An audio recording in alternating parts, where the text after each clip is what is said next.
नमस्कार दोस्तों। उत्तर प्रदेश लोक सेवा आयोग ने फाइनली अपर के लिए नोटिफिकेशन जारी कर दिया है, जिसे हम पीसीएस के नाम से भी जानते हैं। तो 2021 के लिए नोटिफिकेशन है। इसमें हम महत्वपूर्ण तिथि, योग्यता, सिलेबस, एग्ज़ाम पैटर्न, उम्र सीमा और जितनी भी इम्पॉर्टेंट चीज़ें हो सकती हैं, जो इम्पॉर्टेंट बदलाव किए गए हैं, उन सारी बातों को एक एक करके डिस्कस करेंगे। तो है गाइस, आप देख रहे हैं अलग क्लासेस। मैं हूं अशोक सिंह। चलिए इस वीडियो को शुरू करते हैं। हमेशा अपडेट रहने के लिए सब्सक्राइब करें और फिर बेल आइकॉन पर क्लिक करें। यहाँ पर बताना चाहेंगे कि असिस्टेंट कंजर्वेटर ऑफ फॉरेस्ट, जिसे हम एसीएफ के नाम से जानते हैं, तथा रेंज फॉरेस्ट ऑफिसर, जिसे हम आरएफओ के नाम से जानते हैं, इनका भी प्रीलिम्स एग्ज़ाम सेम इसी पैटर्न पर लिया जाएगा और आपके अपर सबऑर्डिनेट सर्विस के प्रीलिम्स एग्ज़ाम के साथ ही होगा। इसे अप्लाई करने के लिए 5 फरवरी 2021 से आप आवेदन कर सकते हैं एंड 2 मार्च 2021 इसकी लास्ट डेट है। आपका प्रीलिम्स एग्ज़ाम 13 जून को होगा, जिसके लिए जून में एडमिट कार्ड जारी कर दिए जाएंगे। इसे अप्लाई करने के लिए कुछ एप्लीकेशन फ़ीस भी आपको देना पड़ेगा। जैसे कि अगर आप जनरल हैं या फिर ईडब्ल्यूएस हैं या फिर आप ओबीसी में आते हैं, तो 100 रुपये आपको फ़ीस देना पड़ेगा, प्लस प्रोसेसिंग चार्ज 25 रुपये। तो सब मिला के 125 रुपये आपको पे करना पड़ेगा। जबकि SC ST अगर आप हैं तो आपको कुल 65 रुपये देना पड़ेगा। हैंडीकैप को 25 रुपये देना पड़ेगा, जबकि एक्स सर्विसमैन को 65 रुपीज़ देना पड़ेगा। अगर यहाँ कुल पोस्ट की बात करें तो कुल 400 पोस्ट के लिए नोटिफिकेशन जारी किया गया है, लेकिन इन 400 पोस्ट में असिस्टेंट कंजर्वेटर ऑफ फॉरेस्ट के लिए एक पोस्ट है, जबकि रेंज फॉरेस्ट ऑफिसर के लिए 15 पोस्ट भी है। ठीक है, तो ये भी आपको ध्यान रखना है। इसके अलावा ये जो वैकेंसी है ये बढ़ भी सकती है, घट भी सकती है, ये दोनों आयोग के ऊपर डिपेंड करता है। तो यहाँ पर अगर हम पे स्केल की बात करें तो अधिकतम जो पोस्ट हैं उसमें आपको 6th पे स्केल के हिसाब से सैलरी दी जाएगी, जो कि 9300 से लेकर 34,800 के करीब होगी, जिसमें 4600 ग्रेड पे होगा। जबकि यहाँ पर जो नायब तहसीलदार का पोस्ट है वो केवल 4200 ग्रेड पे का पोस्ट है।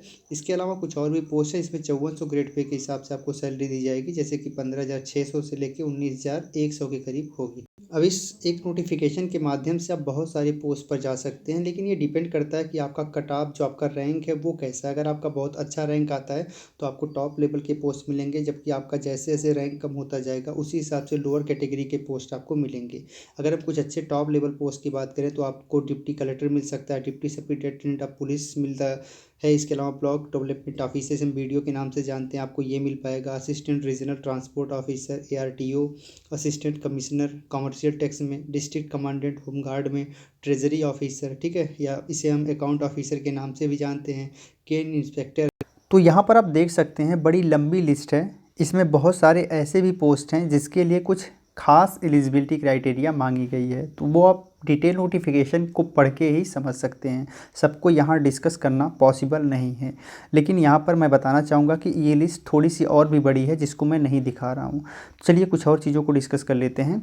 अब जो यहाँ पर 2 पोस्ट इंपॉर्टेंट है, एक असिस्टेंट कंजर्वेटर ऑफ फॉरेस्ट। अगर आपका इसमें सिलेक्शन होता है तो बताना चाहूँगा कि ये गैजेटेड पोस्ट है, ग्रुप बी का पोस्ट है एंड 15,600 से लेकर 39,100 ग्रेड पे यहाँ पर आपका 5400 है। ठीक है, पे लेवल 10 के हिसाब से आपको सैलरी दी जाएगी। जबकि दूसरा है range forest officer of forest, इसमें पे लेवल 8 के हिसाब से आपको सैलरी दी जाएगी, जो कि 9300 से लेकर 34,800 ग्रेड पे 4800 का है एंड पे लेवल 8 के हिसाब से सैलरी आपकी 47,600 से लेकर 1,51,100 हो जाएगी। ये भी गेजेटेड है, ग्रुप बी का पोस्ट है। अब बात आती है एज की, तो आप 21 वर्ष से लेके 40 वर्ष तक अप्लाई कर सकते हैं। कम से कम 21 वर्ष होना चाहिए, अधिकतम 40 वर्ष अगर आप जनरल हैं।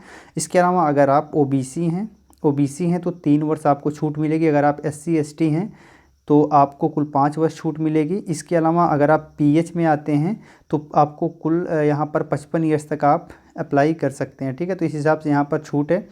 और अगर आप एक्स सर्विसमैन है तो 3 वर्ष से आपको भी छूट है। PCS अधिकारी बनने के लिए आपको 3 लेवल के एग्ज़ाम से गुजरना पड़ेगा। पहला प्रीलिम्स होगा, दूसरा मेंस होगा एंड थर्ड जो होगा वो होगा इंटरव्यू। प्रीलिम्स में 2 पेपर होंगे, एक में 100 क्वेश्चन पूछा जाएगा, दूसरे में 150 क्वेश्चन पूछा जाएगा। जो 100 क्वेश्चन पूछा जाएगा वो क्वालिफाइंग प्रकृति का होगा, इसमें केवल 33% मार्क्स आपको चाहिए, आप क्वालिफाई हो जाएंगे। एंड दूसरा जो होगा उससे मेरिट चार्ट प्रिपेयर की जाएगी, उसी से कट ऑफ बनेगा एंड आपका मेंस के लिए सिलेक्शन होगा। ठीक है, अब जो यहाँ पर होगा इसमें भी नेगेटिव मार्किंग होगी, इसमें भी नेगेटिव मार्किंग होगी, तो आपको ये भी ध्यान रखना है। जैसे ही आप प्रीलिम्स क्वालिफाई करते हैं आप मेंस में जाते हैं। यहाँ पर एक चीज़ और बताना चाहूँगा, जो प्रीलिम्स एग्जाम होगा वो ऑब्जेक्टिव टाइप का होगा। ठीक है, ऑब्जेक्टिव होगा, मल्टीपल चॉइस क्वेश्चन पूछे जाएंगे। एक क्वेश्चन होगा, 4 विकल्प होंगे, सही विकल्प का आपको चुनाव करना होगा। ठीक है, यहाँ पर बताना चाहूँगा कि कुछ विकल्प ऐसे रहेंगे जो कि लगेगा बिल्कुल सही है, लेकिन उसमें सही होगा नहीं, सही केवल एक ही विकल्प होगा। जब आप मेंस में जाएंगे तो मेंस में कई पेपर हो जाएंगे। ठीक है, अब जो मेंस के पेपर होंगे वो आप इस प्रकार से देख सकते हैं। आपको जनरल हिंदी देना पड़ेगा जो कि 150 मार्क्स की होगी, 3 आवर्स का टाइम होगा। इससे 150 मार्क्स 3 आवर्स में सॉल्व करना होगा। इसके अलावा 4 जीएस के पेपर होंगे, general studies first, general studies second, general studies third and general studies fourth paper. 200 marks के होंगे, 3 आवर्स का सबके लिए टाइम होगा। इसके अलावा आपको एक ऑप्शनल सब्जेक्ट चुनना पड़ेगा जिसमें 2 पेपर होंगे 200 मार्क्स के, और total time 3 hours and 3 hours होगा। यहाँ पर बताना चाहेंगे ये सारे जो पेपर होंगे, ये सारे पेपर डिस्क्रिप्टिव होंगे, आपको लिखना पड़ेगा, यानी लॉन्ग आंसर आपको करना पड़ेगा। एंड ये जो पेपर होंगे, इन्हीं पेपर के बेसिस पर एंड इंटरव्यू के बेसिस पर आपका फाइनल सिलेक्शन होगा। अब इंटरव्यू जो होगा वो कितने का होगा, तो वो 100 मार्क्स का होगा। ठीक है, यहाँ पर देख सकते हैं ये सारे के सारे ऑप्शनल के सब्जेक्ट हैं, टोटल 29 सब्जेक्ट हैं। इनमें से जो चाहें वो आप ले सकते हैं, भले से वो सब्जेक्ट आपके ग्रेजुएशन में या फिर पोस्ट ग्रेजुएशन में ना रहा हो, तो आपको ध्यान रखना है। एंड यहाँ पर पर्सनालिटी टेस्ट जो होगा वो 100 मार्क्स का होगा। इसमें अगर आपका परफॉर्मेंस अच्छा रहा, अच्छा नंबर आप लाते हैं, तो आपको टॉप लेवल के पोस्ट मिलने के चांसेस बढ़ जाते हैं। बेसिकली इस फॉर्म को अप्लाई करने के लिए अगर आप ग्रेजुएशन किए हैं, यानी कि आपने ग्रेजुएशन चाहे साइंस से किया हो, आर्ट्स से किया हो, कॉमर्स से किया हो, आप इसे अप्लाई कर सकते हैं। लेकिन कुछ इसमें ऐसे पोस्ट हैं जिनके लिए कुछ एक अलग डिग्री मांगी गई है, जैसे कि कुछ में MBBS मांगा गया है। ठीक है, कुछ में स्टैटिक्स से अगर आपने किया है, इकोनॉमिक्स से किया, इस टाइप की डिग्री मांगी गई है। तो आप डिटेल में नोटिफिकेशन पढ़ेंगे तो आपको समझ आ जाएगा। यहाँ एक चीज़ मैं कहना चाहूँगा कि जो टॉप लेवल के पोस्ट हैं उन पर हम डेडिकेटेड वीडियोज़ आपको इसी वीडियो के फर्स्ट कमेंट में उनकी लिंक दे देंगे, तो वहाँ से जाके आप देख सकते हैं। क्योंकि वो जो वीडियोज़, ये जो टॉप लेवल के जो पोस्ट हैं उनमें कुछ फिजिकल क्राइटेरिया भी हैं, तो यहाँ पर सबको डिस्कस करना पॉसिबल नहीं है। आप अपने आवश्यकता अनुसार उन वीडियोस को देख के इन्फॉर्मेशन प्राप्त कर सकते हैं। तो गाइस आप बताइए आपको ये वीडियो कैसी लगी, कमेंट में लिख के, कमेंट में लिखने के साथ ही साथ आप इसे लाइक भी करिएगा, शेयर भी करिएगा। एंड फिर मिलते हैं एक नए सेशन में, तब तक के लिए जय हिंद।